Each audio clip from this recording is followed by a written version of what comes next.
Moi, vous dites, je suis très courageux de répondre à ces questions-là. Non, j'essaie de dire la vérité parce que les gens ont besoin d'entendre la vérité. Ils ont besoin de savoir quelle est la vérité. Et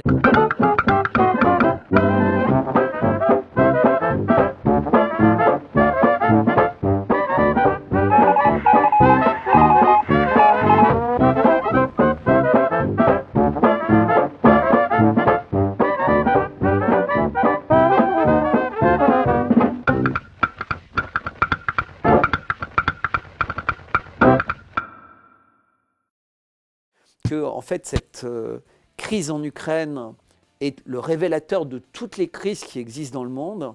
Et c'est pour ça qu'il y a cette urgence de la visite de Xi Jinping en Russie, et qui est de dire, attention, on est en train d'être à l'intérieur de la crise de toutes les crises. La Chine est aux côtés de la Russie. Et pas que la Chine et la Russie, d'autres pays qui vont s'exprimer, à mon avis, dans la foulée de cette rencontre. C'est-à-dire que ce qui va se passer dans les jours qui suivront, j'espère que ce ne sera pas militaire, ça va véritablement être une alliance des gens qui veulent la paix, qui veulent éviter un cataclysme nucléaire et qui vont dire « ça suffit ».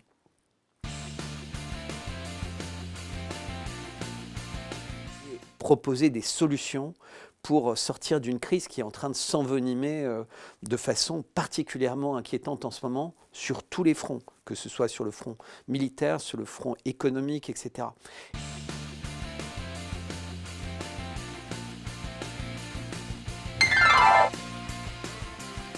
On n'est pas du tout entre deux personnes qui sont là pour communiquer, on est entre deux patrons de pays extrêmement importants qui connaissent leur pays, qui connaissent le désordre international actuel et qui savent que pour en sortir, il faut signer des accords et les respecter.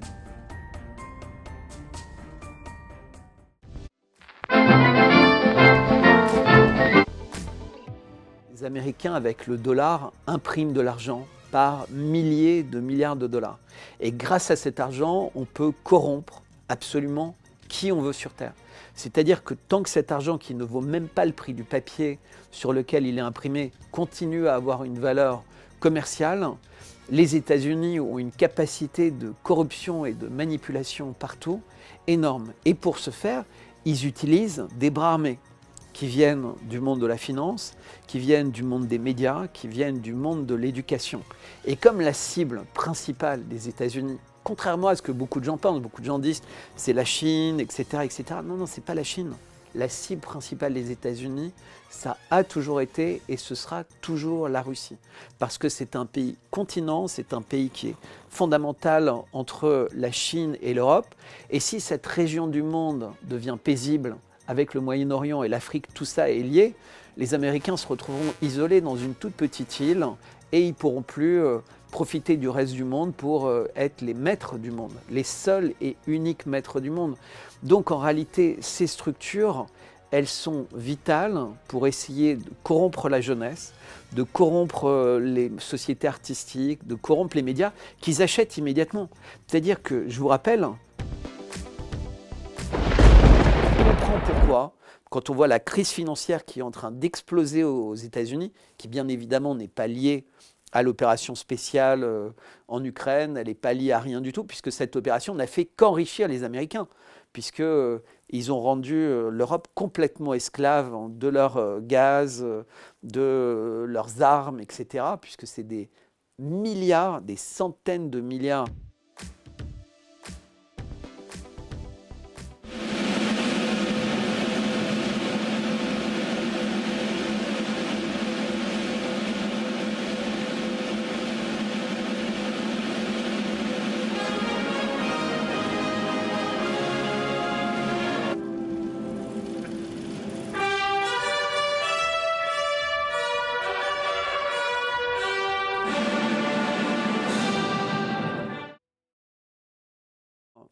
Xi Jinping a réussi à complètement nettoyer la Chine de la tendance mondialiste qui existait au sein du pouvoir chinois et qui avait été considérablement défendu par Hu Jintao et qui s'est fait véritablement virer avec tous ses proches.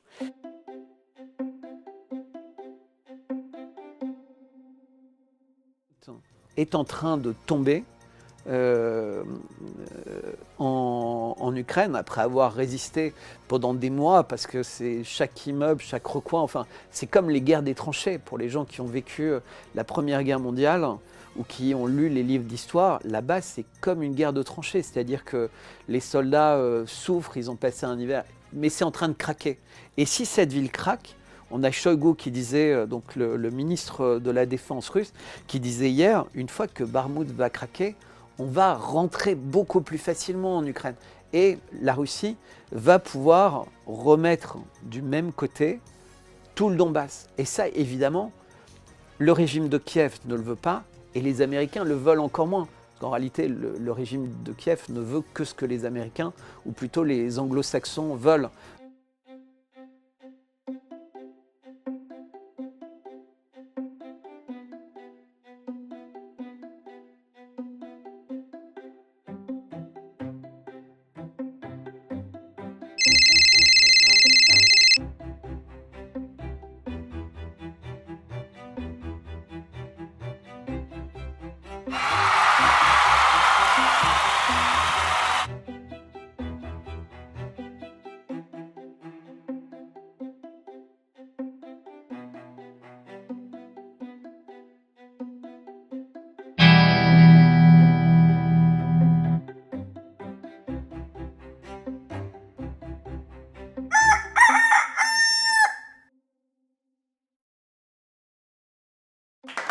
Et qui espère être entendu par toutes les personnes de bonne volonté aux États-Unis, parce qu'il y en a. C'est ce que je pense.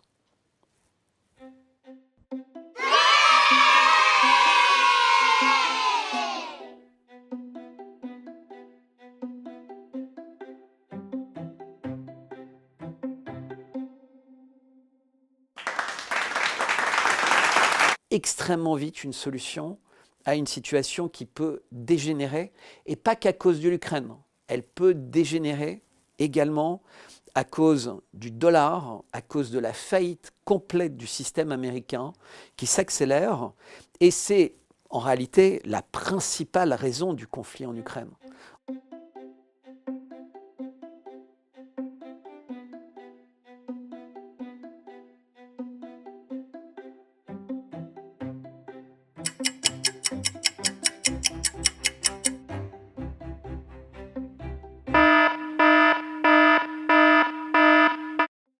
We are just now where we move into the exponential phase.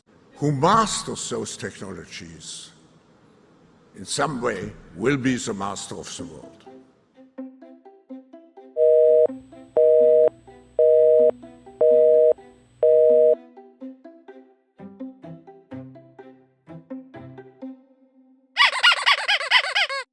C'est vraiment une bonne question. C'est-à-dire qu'on est au cœur de ce qu'on appelle l'exceptionnalisme américain. Donc les Américains veulent pouvoir imposer au monde entier des règles qu'ils s'abstiennent de respecter eux-mêmes. On a bien vu avec les armes chimiques, Biolab, etc. Là, maintenant, on le voit à l'intérieur des pays. Donc tous les pays du monde qui sont un petit peu patriotes essayent de se préserver de l'influence d'agents étrangers. Puisque ce qu'on attend d'un État, ce qu'on attend d'une entreprise, ce qu'on attend d'un citoyen, c'est d'être à minima intéressé par le destin de son propre pays. Et ça, c'est vraiment important. Mais les Américains ont des organisations dites humanitaires dans lesquelles ils investissent partout dans le monde, et en particulier une qui s'appelle Human Rights Watch, dans laquelle, depuis une dizaine d'années, quelqu'un de connu, sans doute par les téléspectateurs, qui s'appelle Soros, a investi des dizaines de millions de dollars. En fait, il a investi un minimum de 100 millions de dollars, et ça a été annoncé sur le site Human Rights Watch, et ça a été annoncé également par les Open Society de Soros, qui forment les journalistes du monde entier. Donc quand vous disposez d'organisations humanitaires qui ont une belle image, qui sont très implantées, qui sont très suivies sur les réseaux sociaux, qui sont très influentes dans la presse, etc., c'est extrêmement facile de mobiliser énormément de jeunes, voire même de personnes âgées qui ont pu souffrir d'un autre temps, entre guillemets, en Géorgie, et qui se disent les choses ont l'air de s'améliorer et elles risquent de se détériorer à écouter ce que nous dit Human Rights Watch. Or, il y a un Premier ministre qui a plus de pouvoir en Géorgie, qui lui veut justement retrouver de l'indépendance. Mais cette indépendance, elle sert les Géorgiens vis-à-vis des Occidentaux, mais également vis-à-vis des Russes. Si jamais les Russes avaient envie de devenir influents en Géorgie, cette loi préserverait les Géorgiens. Elle ne fait pas que préserver des Occidentaux. Donc c'est véritablement une manière de tromper les gens et d'essayer de créer des belles images. Donc ils ont réussi, comme ils avaient fait à Maidan, parce que tout ça c'est très comparable. On est vraiment dans la recette miracle des révolutions de couleur, dans lequel le département d'État, en ce moment à la tête de l'USAID, on a quelqu'un qui s'appelle Samantha Powers, et qui vont dans les pays, qui les irriguent de millions, qui trouvent des journaux qui vont bien vouloir écrire les bons articles et qui vont avoir beaucoup de subventions, beaucoup de pubs, toutes les organisations étudiantes, tous les gens comme ça qui sont extrêmement corruptibles. Et vous avez des leaders d'opinion en fait qui vont travailler contre les intérêts de leur pays. Mais en ce moment, en faisant ça, ils travaillent contre les intérêts du monde. Parce qu'en réalité, qu'est-ce qui se passe? En Ukraine, la guerre est perdue. De toute façon, elle est perdue depuis la première semaine par l'Ukraine. L'Ukraine est maintenue en survie artificielle par les milliards de l'euro, les milliards des États-Unis, les milliards de l'Europe, les milliards des États-Unis, et par les armes qui arrivent par l'intermédiaire de l'OTAN et des différents pays qui ont... Sinon, la guerre serait déjà finie. La proposition de paix de Bennett immédiatement en mars aurait été acceptée et les choses seraient rentrées dans l'ordre.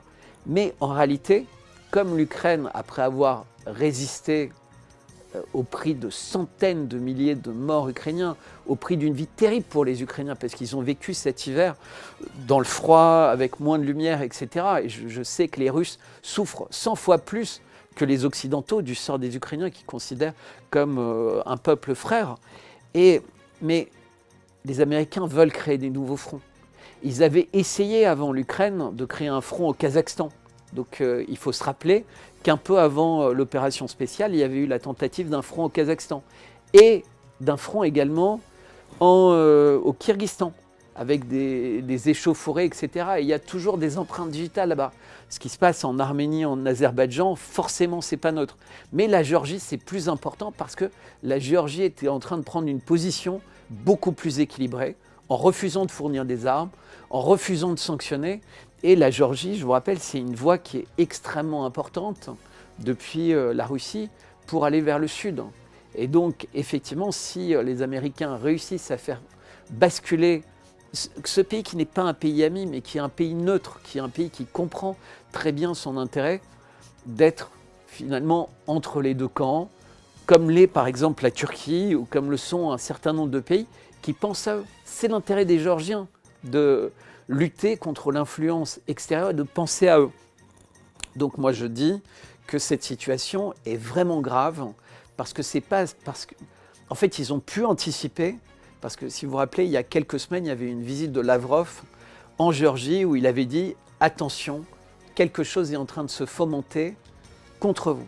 Et donc le Premier ministre, les services de sécurité, etc., étaient sur leur garde. Ils ont essayé d'anticiper les choses. Ça s'est précipité. Pourquoi ça s'est précipité le 7 mars? Qu'est-ce qu'il y avait de particulier? Puisque la loi était déjà posée. Là, ils ont décidé de retirer cette loi, puisqu'en réalité, c'est pas très important. Le pays trouvera d'autres moyens de vérifier qui essaie d'infiltrer. Et maintenant, ils vont peut-être pouvoir plus facilement identifier les perturbateurs. De toute façon, ils les connaissent. Puisqu'il y a 6 jours, Samantha Powell, donc la patronne du USAID dont je parlais tout à l'heure, expliquait sur les réseaux sociaux que cette nouvelle loi était une catastrophe.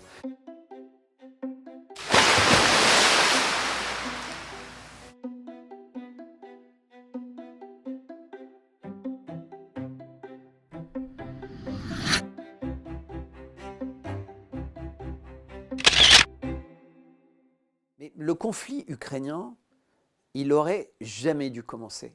Des solutions avaient été, semble-t-il, trouvées dès 2015 avec les accords de Minsk qui se sont mis en séquence, qui ont été signés par l'Ukraine, par les républiques du Donbass, avec un parrainage de la Russie, de la France et de l'Allemagne.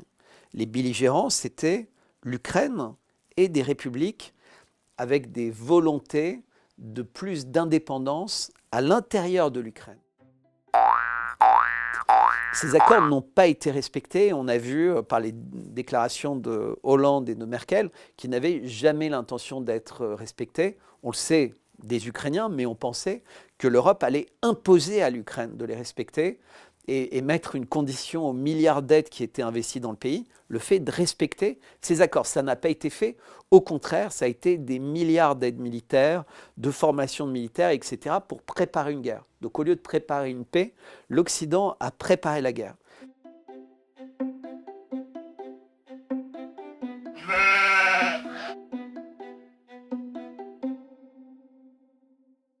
Ça leur traverse même pas l'esprit.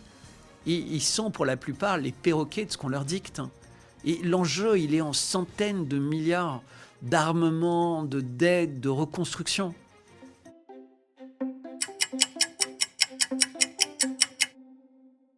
Maintenant, ça suffit. Ce conflit doit s'arrêter, il n'a aucun sens.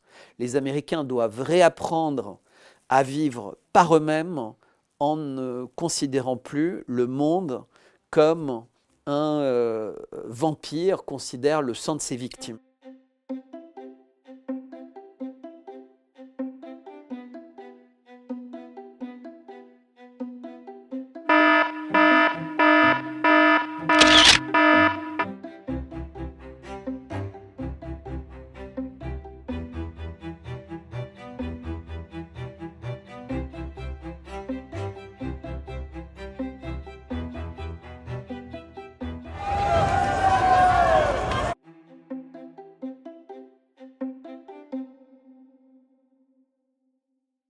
Il y a eu 10 fois l'article 49.3 et 10 fois les motions de censure n'ont pas abouti, mais bien de très nombreuses autres fois, il n'y a même plus besoin du 49.3 puisque, comme je disais, il y avait cette division et habilement, entre guillemets, le gouvernement d'Elisabeth Borne réussissait à obtenir une majorité pour prendre un certain nombre de décisions. Mais il y a beaucoup de choses qui se cristallisent au niveau des retraites.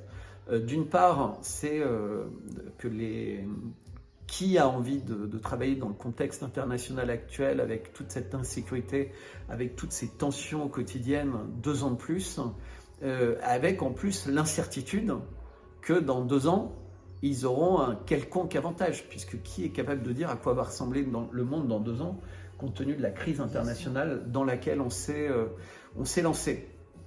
Et donc il y a quelque chose une opportunité assez incroyable, surtout de éventuellement obtenir, comme ça s'est passé dans pas mal de pays récemment, en Nouvelle-Zélande et ailleurs, où des jeunes présidents finalement assez incapables de sentir leur pays, de sentir les forces géopolitiques dans le monde, sont partis pour cause de surmenage ou pour tout type de cause. Alors je ne vais pas faire de polémique avec le surmenage dans les clubs en Afrique ou autre, mais on sent bien tous qu'il y a quelque chose qui se passe, un espèce d'énorme décalage entre un président déconnecté de son pays et manifestement super connecté avec l'Union européenne et certainement des grands groupes internationaux qui ont mis à son agenda cette réforme des retraites qui est, à part quand on a compris qu'elle était plus ou moins imposée à la France, qui est complètement absurde.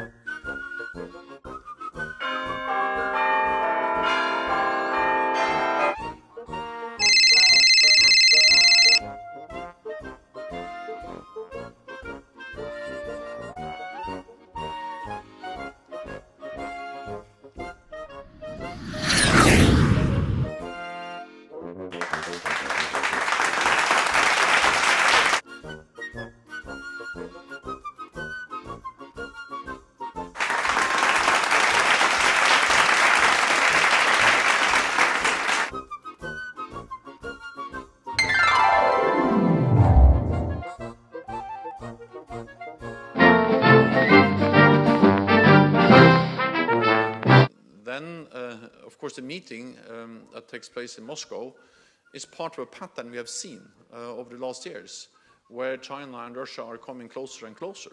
Et il y a ce type de scénario absolument dans tous les pays occidentaux et dans tous les pays qui sont approchés par les Américains. Je voudrais juste dire, à titre indicatif, je parlais tout à l'heure du Kazakhstan, qu'au Kazakhstan, il y a également des biolabs américains. En Géorgie, il y a des biolabs américains. Il faut que les personnes aient conscience de ça également en Géorgie.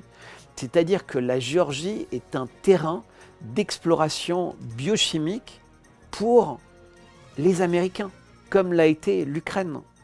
Et on est en train de découvrir aux États-Unis, et les preuves deviennent accablantes, que le Covid a été fabriqué par l'homme, qu'il a vraisemblablement été financé par les Américains, que Fauci a été sous parjure, et que tout ce qui a été fait aux États-Unis pour virer Trump a été fabriqué de toutes pièces. Alors permettez-moi de vous dire que pour des gens qui ont su fabriquer tout ça et le cacher pendant 3 ans au monde entier, faire une révolution de couleur en Géorgie, c'est extrêmement simple.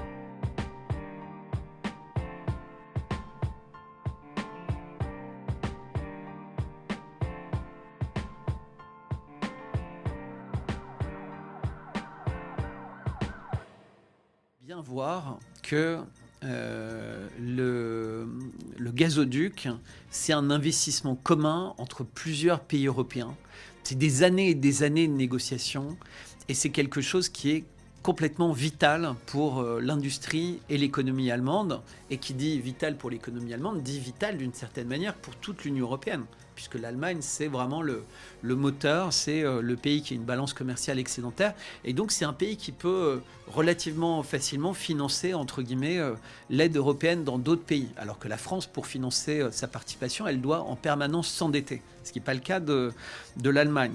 Et donc, c'était un pays qui avait une forme d'autonomie vis-à-vis du reste du monde, compte tenu de sa puissance colossale. Et cette autonomie, la seule fragilité qu'avait l'Allemagne, c'était finalement cette dépendance vis-à-vis de la Russie avec le gazoduc.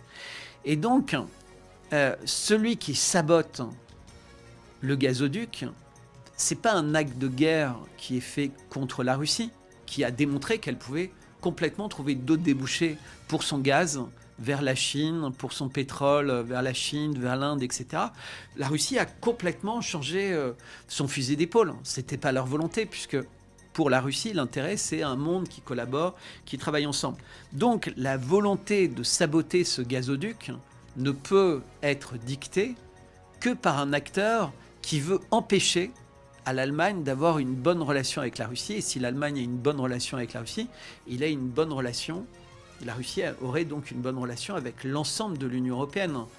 Et c'est pour ça que immédiatement, les regards s'étaient tournés vers, immédiatement, je sais pas, dans l'instant, vers les Américains, puisque Biden avait annoncé que le gazoduc n'aurait pas lieu si l'opération spéciale russe commençait. Nuland avait dit exactement la même chose, et on sait que ça ne pose aucun problème pour les Américains de créer des événements contraires, entre guillemets, aux bonnes pratiques entre États qui ne sont pas en guerre. Et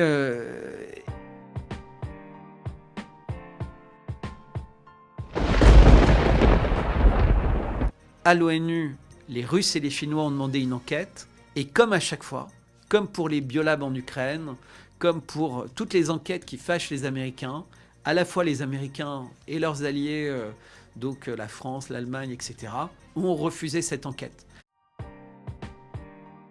C'est un acte de guerre extrêmement grave. D'où la tentative de médias de dédouaner les Américains. Il n'y avait aucun doute sur leur culpabilité. Un grand journaliste américain qui a fait une longue investigation a démontré leur culpabilité. Mais bon, évidemment, il n'y a pas de plaidé coupable de la part ni du président ni de ses proches. Donc, le doute est permis. Mais c'est un doute qui est totalement ridicule. Et on voit que les articles sont parus après une visite de Scholz auprès de Biden, visite confidentielle qui n'était pas prévue. Et je vous rappelle que les agendas de présidents comme le président américain et le Premier ministre allemand en pleine crise sont quand même resserrés.